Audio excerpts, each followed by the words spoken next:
Okay, this is your lecture on archetypes. In myth, literature, and religion are where we find a lot of these archetypes emerging. A little bit of background about archetypal theory. We first of all have to even understand what archetypes are. And so we can look at Carl Jung as a person who back in the early 1900s found several archetypes that are based in the observation of different but repeating patterns, both of thought and of action, and actually so much more than that, that reappear time and time again across people, countries, cultures, time periods, what have you. This is Carl Jung. He was actually lived a pretty long life, lived until 1961, was born in 1875. He was a Swiss psychiatrist who was a close friend of Sigmund Freud. And so you will be learning about Jungian psychology in your AP Psych or your regular Psych classes. I'm not even going to pretend to give you as much information as they are going to. I'm just going to introduce you to him as somebody who kind of developed this psychoanalytical or archetypal sorts of analysis. He basically, as we know, Freud did id, ego, and superego. Jung divided the psyche into the ego, the personal unconscious, that level of unconsciousness that we all own ourselves, make us individual, and something that he calls the collective unconscious. And this is where our archetypes come in. Let's learn a little bit more about what the collective unconscious is. That refers basically to that part of a person's unconscious which is common to all human beings. It's why we look at the Cinderella story, and we can look across cultures and time periods and all sorts of things and find that there's a Cinderella story in almost every culture. And it transcends time and it transcends continents. And Jung says that's because we all are connected. A part of our psyche is a collective unconscious that we all sort of share. He believed that we shared what he called a universal psyche, which oftentimes is manifested in our dreams. And so we have that whole Jungian dream psychology, but also in our myths, in our stories. And literature is the place where we see that. Literature imitates not necessarily the world, but the total dream of humankind. And Jung is basically saying we're all connected by the fact that we're human. We look at literary archetypes, they're basically primordial images. They're essential, if you will, manifestations that reside or live in the collective unconscious of all human beings. We see that again expressed in literature, in myth, and in folklore. And there you see the Cinderella story, you see the Hansel and Gretel story as well. So, in a nutshell, archetypes are universal patterns in mythology, in religion, in literature, and that means short stories and novels and poems and songs that occur across all cultures and all time periods. And they're based basically on shared instinct. I mean, it really gets us down to our basis level in that sense of instinct. They're based on common experience and sometimes even on shared culture. What you need to know is that they are everywhere in literature, in movies, in music. You won't be able to read a book or watch a movie or really honestly listen to a song anymore without recognizing some archetypal patterns. So basically, archetypal literary theory, which is what we're interested in, identifies archetypes and symbolic story patterns in literature and discusses how they function. It's a relatively new concept, originated in the 1930s or thereabouts as a response to Jungian psychology. So that's what we're going to be interested in. And now is the point in the lecture where I need to issue a little bit of a disclaimer. There are far more archetypal patterns than we are going to even be able to touch on in this PowerPoint. In fact, I'm just giving you sort of a skimming of the surface, if you will, a tip of the iceberg, sorry for those cliches, of what archetypes can be. You are also going to be getting a packet that's going to have some more, but even the packet isn't all inclusive. It's not an exhaustive list of archetypes because we've had millions of years for these archetypes to develop in our collective unconscious. So certainly I can't explain them to you in an hour-long lecture. What Jung did was, first of all, he categorized and he chose 5 categories of archetypes. And most specific archetypes are going to fit into one of these 5 categories. The first one being the shadow. And oftentimes we think of something that lives in the shadow as something that's dark and evil. And you can find that many of the darker archetypes fit into the shadow category. So basically, the shadow reflects the deeper darker elements of our psyche, maybe that part of us that we want to keep hidden, our dark side, if you will. And you think of Luke Skywalker and Darth Vader and that whole shadow element. Yes, Star Wars and stories like that are absolutely full of archetypes. Why? Because when people write those stories and write those movies, they know what people can universally connect to. And so a story that is chock full of those kinds of archetypes and that do a good job of representing them are going to be successful because if you buy into Jung's philosophy, because we all can relate to them on some kind of primordial level, okay? By name, the shadow is dark, it's unknown, it's unpredictable, it can be troubling. Think of Jekyll and Hyde, and the dark side of Dr. Jekyll's personality comes out in Mr. Hyde, and that falls under that shadow category.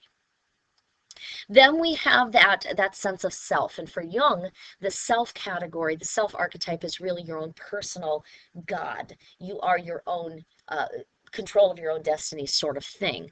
And it's the spirit that I think Emerson and Thoreau would put a smile on their faces that Jung sort of adopted their concept of connecting to a part of the universe. Emerson, if you recall, called it the oversoul, and I'm sure that they are pleased in many respects that Jung grabbed onto that concept as well.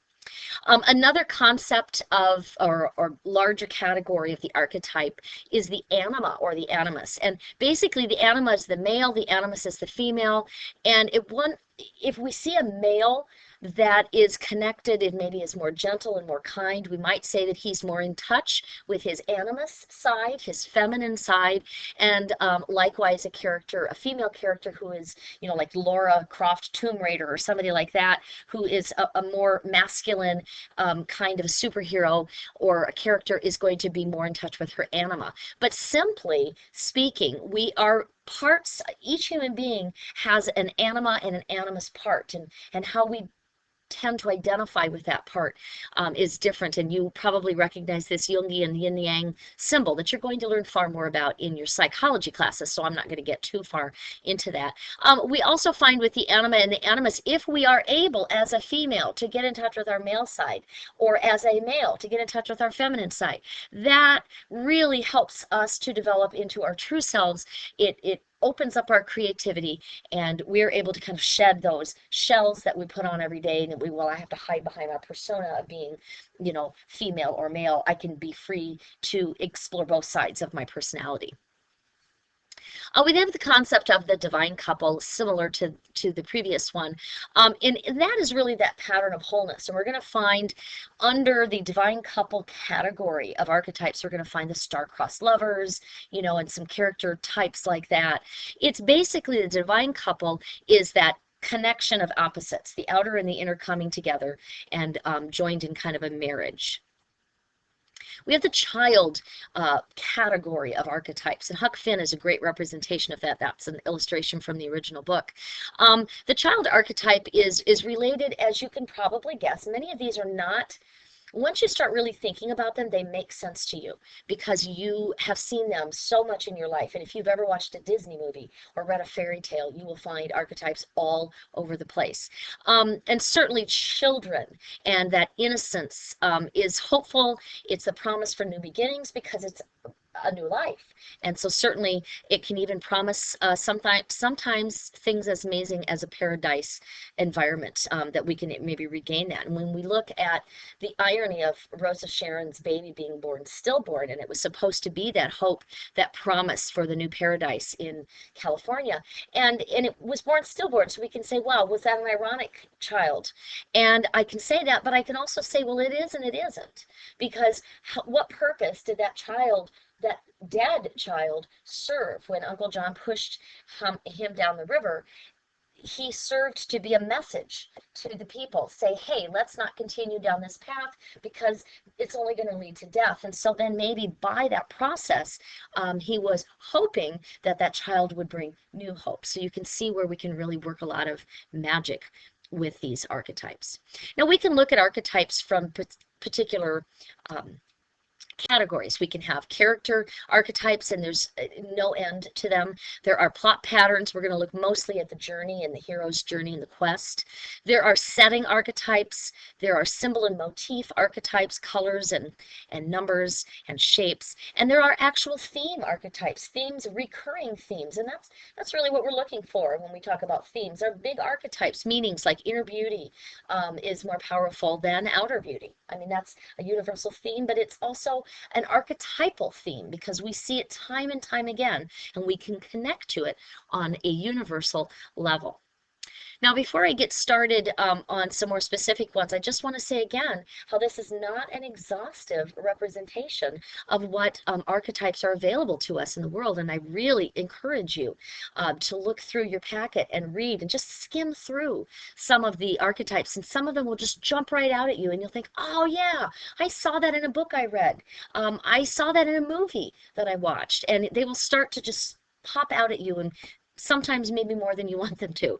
But hopefully you will become familiar enough with some of these samples that you will be able to find more. Well, let's start with the girls. Let's start with the female archetypes. There's, I believe, Rapunzel, and she's certainly that hair and this femininity involved with that. We have some motherly archetypes. Some are nurturing and powerful in good ways, and some are not so great. We have, first of all, the fairy godmother, and certainly you can think of Cinderella and even in Snow White and some of those other the dwarves actually are kind of fairy godmother-like in many respects. But the fairy godmother offers comfort, offers help, helps the protagonist oftentimes to do what he or she needs to do. Wizard of Oz, fairy godmother, right? The wicked, or the good witch Glenda, the good witch is a fairy godmother. And we have another positive mother figure in the Earth Mother. And I always think of Rosa Sharon in this role, because even though she maybe wasn't all the way through the novel, at the end she embodies the spirit and that connection to the Earth Mother. I mean, Steinbeck knew what he was doing. I mean, authors will connect to these archetypes because they know there's that sense of commonality that all human beings can relate to, or most human beings. And so we see at the very end of The Grapes of Wrath where Rosa Sharon is nourishing. She has an abundance of milk, and she represents fertility in an interesting way. You know, she delivered a dead baby, but she is still delivering life to really the common man.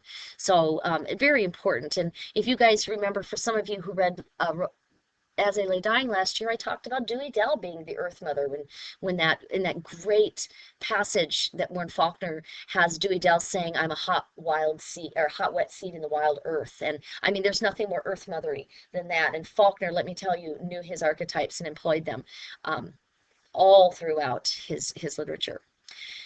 Finally, we have another mother figure that's not so motherly, and that, of course, is the evil stepmother. And I remember my first introduction to the evil stepmother was through the Disney version of Snow White and the Seven Dwarfs, and I thought I was so scared of her. And if you've never seen the Snow White, Disney Snow White, you need to see it. It is probably their best one. And the stepmother is just mean and evil and manipulative and jealous of the relationship that her stepchild probably had. Hansel and Gretel has another evil stepmother, and that is an archetype that we will see time and time again in stories. Another feminine archetypal character is the temptress, and I have, of course, here probably the original temptress in many respects, I guess, from the Judeo-Christian world. That is Eve from the Garden of Eden. And we find with a temptress that she is often beautiful. She embodies a high sense of sexuality, and she's very sensuous, and she oftentimes is going to bring down the hero. She is going to be the purpose or the reason for the hero's downfall. And how does she do that? Well, she uses her feminine wiles. She uses her brain. She uses her body, and sometimes even magic. I think of Morgan in the Arthurian legend. I think of Samson and Delilah, the Bible story. Real quick synopsis: Samson has a lot of hair, and that's where his strength lies, in his hair. And he's able to get rid of a lot of bad people because he's so strong. And Eve, or excuse me, not Eve, the bad people kind of approach Delilah and say, hey, use your feminine wiles to attract him, to seduce him, to put him to sleep, and then cut his hair off. And once you do that, he won't have his power anymore. And so that is exactly what Delilah does. And when Samson wakes up, he is without his hair, and thus he is without his power, all because of the temptress Delilah, who brought him down and basically used his male desires to bring about his destruction. You can think of many, many other temptresses in literature who do that. And sometimes they don't use sexuality, sometimes it's just intellect that does that.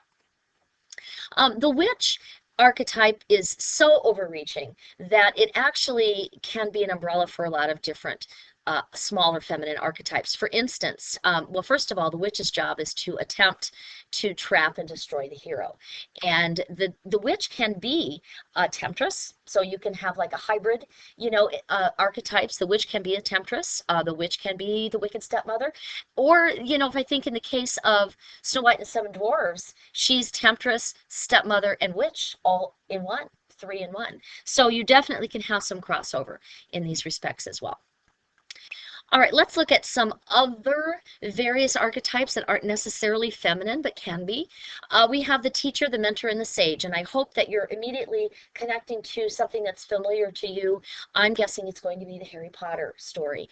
And J.K. Rowling knew what she was doing. Again, she, in many respects, followed the formula of archetypes. I mean, she probably laid out, all right, what are some common archetypes that we can all relate to, and I'm going to throw them in this story. And she did it well, and she did it in such a way that she's basically changed a whole generation of children into readers, which we really are thankful to her for. The teacher, the mentor, the sage in Harry Potter would be Dumbledore or Professor McGonagall or any of those others. A wise man or a wise woman that will take on the role of leading or guiding that hero on his or her journey. And not only leading the hero, but providing the hero with the skills and the knowledge that he or she needs in order to complete what often heroes have to complete, which is a quest. Our next type of archetype character is the Redeemer or the Savior. And this character can certainly come in a variety of ways. The Redeemer or the Savior archetype could be a Christ figure, certainly would be someone willing to die for his or her beliefs, and oftentimes is on a mission to save humanity. And again, these archetypal characters can overlap. And I think of specifically, perhaps one I can think of right now is in The Grapes of Wrath with Jim Casey. I mean, he was willing to die for his beliefs. He was seriously on a mission to save humanity. That was his mission, as he called it. Those were his words. So I can think of that character definitely who falls into that category. We also have the character of the scapegoat, and oddly enough, the scapegoat can also be the Savior, because the Christ figure can be the Redeemer and the Savior, and also the scapegoat, if you think about it, blamed for everything, and either willingly or unwillingly ends up assuming responsibility when things really aren't necessarily his or her fault. I also think of John Proctor in The Crucible when I think of scapegoats, and definitely taking the fall for people, and could also qualify as that Redeemer Savior character as well. This is an interesting one. If you've ever heard this term before, doppelganger, or even if you haven't, what it basically means is someone's double. And doppelganger can be 2 parts of one person, or it actually can be 2 different people who look very much alike. And they could be mirror personalities. They could either, as it says here, be completely separate or represent that divided personality. The doppelganger can fall under that shadow category if we're looking at characters like Dr. Jekyll and Mr. Hyde, Tweedledee and Tweedledum in Alice in Wonderland, and we have the twins in the Harry Potter series. So we're going to find doppelgangers everywhere. And if you haven't been told this yet, people really believe that somewhere out there in the world is their doppelganger, their physical double or look-alike. So maybe someday you will run into your own doppelganger. Definitely, the archetype of the villain, and there are many, many, many, many, many different types of villains. But the overreaching quality that we can see in most villains is they are actively trying to stop or hurt or kill the hero. And we also find with villains, in order for there to be a valid conflict between the villain and the hero, the villain has to have a lot of power, either equal to the hero, or maybe even have superhuman aspects in his powers or her powers. So villains can be temptresses as well. Again, you see that overlapping, but definitely we find that there are many different kinds of villains. This is one of my favorite character types because we find it in a lot of origin myths across the world. We find it in the Aboriginals, in Australia and New Zealand. We also find the trickster in Norse mythology, and we find the trickster in Greek mythology, and we find the trickster in Native American mythology. The trickster has a couple of different jobs. First of all, the trickster is, as his name indicates, trying to fool other people or to manipulate other people. He's not, or she is not always malicious. However, I think of, if you've ever seen or viewed Midsummer Night's Dream by William Shakespeare, Puck is definitely the trickster in that story, and he's a grand trickster. And he's a little bit malicious, but he's mostly just mischievous. So tricksters can be malicious or mischievous.